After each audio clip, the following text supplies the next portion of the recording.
3. A Santíssima Trindade na doutrina da fé. A formação do dogma trinitário. Parágrafo 249. A verdade revelada da Santíssima Trindade esteve, desde as origens, na raiz da fé viva da Igreja, principalmente por meio do batismo. Ela encontra sua expressão na regra da fé batismal, formulada na pregação, na catequese e na oração da Igreja. Tais formulações já se encontram nos escritos apostólicos, como na seguinte saudação retomada na liturgia eucarística: a graça do Senhor Jesus Cristo, o amor de Deus e a comunhão do Espírito Santo estejam com todos vós. Segunda Carta de São Paulo aos Coríntios, capítulo 13, versículo 13. Parágrafo 250. No decurso dos primeiros séculos, a Igreja procurou formular mais explicitamente sua fé trinitária, tanto para aprofundar sua própria compreensão da fé, como para defendê-la de erros que a estavam deformando. Isso foi obra dos concílios antigos, ajudados pelo trabalho teológico dos padres da Igreja e apoiados pelo senso da fé do povo cristão. Parágrafo 251. Para a formulação do dogma da Trindade, a Igreja teve de desenvolver uma terminologia própria, recorrendo a noções de origem filosófica: substância, pessoa ou hipóstase, relação, etc. Ao fazer isso, não submeteu a fé a uma sabedoria humana, mas imprimiu sentido novo, inaudito a esses termos, chamados a significar, a partir daí, também um mistério inefável, que supera infinitamente tudo o que nós podemos compreender dentro do limite humano. Parágrafo 252. A Igreja utiliza o termo substância, às vezes também traduzido por essência ou por natureza, para designar o ser divino em sua unidade. O termo pessoa ou hipóstase para designar o Pai, o Filho e o Espírito Santo em sua distinção real entre si. O termo relação para designar o fato de a distinção entre eles residir na referência de uns aos outros. Dogma da Santíssima Trindade. Parágrafo 253. A Trindade é una. Não professamos três deuses, mas um só Deus em três pessoas. A Trindade consubstancial. As pessoas divinas não dividem entre si a única divindade, mas cada uma delas é Deus por inteiro. O Pai é aquilo que é o Filho é aquilo que é o Pai. O Espírito Santo é aquilo que são o Pai e o Filho, isto é, um só Deus por natureza. Cada uma das três pessoas é esta realidade, isto é, a substância, a essência ou a natureza divina. Parágrafo 254. As pessoas divinas são realmente distintas entre si.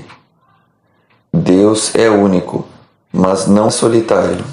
Pai, Filho, Espírito Santo não são simplesmente nomes que designam modalidades do ser divino, pois são realmente distintos entre si.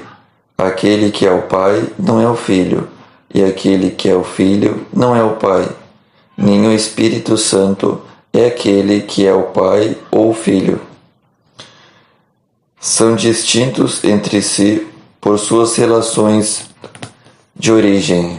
É o Pai que gera, o Filho que é gerado, o Espírito Santo que procede.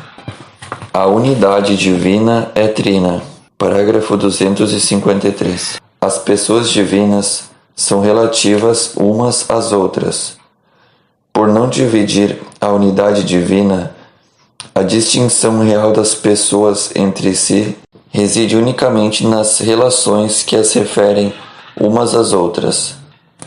Nos nomes relativos das pessoas, o Pai é referido ao Filho, o Filho ao Pai, o Espírito Santo aos dois. Quando se fala destas três pessoas, considerando as relações, se crê, todavia, em uma só natureza ou substância. Pois tudo é uno neles, tudo é uma única coisa, sem relação de oposição.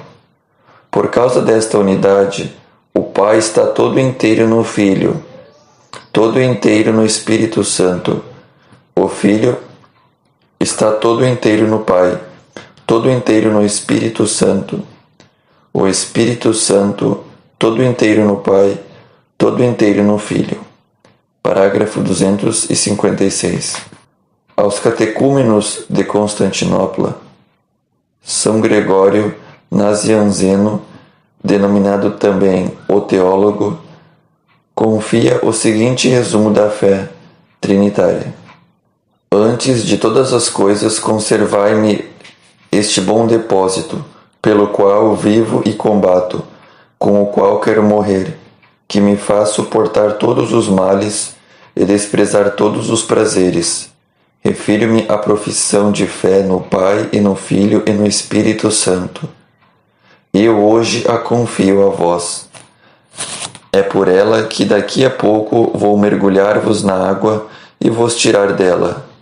Eu a dou a vós como companheira e dona de toda a vossa vida. Dou-vos uma só divindade e poder, que existe una nos três e que contém os três, de maneira distinta. Divindade sem diferença de substância ou de natureza, sem grau superior que eleve ou grau inferior que rebaixe. A infinita conaturalidade é de três infinitos. Cada um, considerado em si mesmo, é Deus todo inteiro. Deus, os três considerados juntos. Nem comecei a pensar na unidade. Sou envolvido no esplendor da Trindade.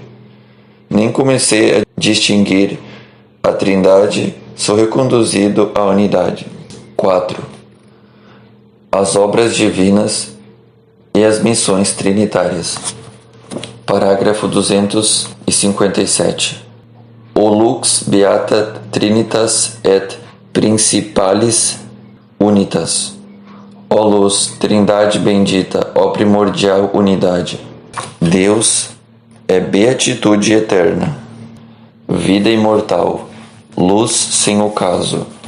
Deus é amor, Pai, Filho e Espírito Santo. Livremente, Deus quer comunicar a glória de sua vida bem-aventurada. Este é o desígnio de benevolência. Carta de São Paulo aos Efésios, capítulo 1, versículo 9. Que ele concebeu, desde antes da criação do mundo, no seu Filho bem-amado. Predestinou a adoção como filhos. Carta de São Paulo aos Efésios, capítulo 1, versículo 5. Isto é, a se configurarem como a imagem de seu Filho. Carta de São Paulo aos Romanos, capítulo 8, versículo 29. Graças ao Espírito que, por adoção, vos torna filhos. Carta de São Paulo aos Romanos, capítulo 8, versículo 5.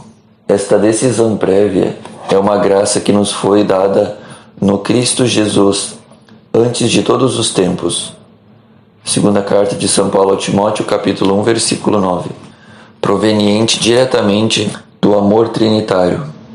Este se desdobra na obra da criação, em toda a história da salvação, após a queda, nas missões do Filho e do Espírito, prolongadas pela missão da Igreja. Parágrafo 258. Toda a economia divina é obra comum das três pessoas divinas.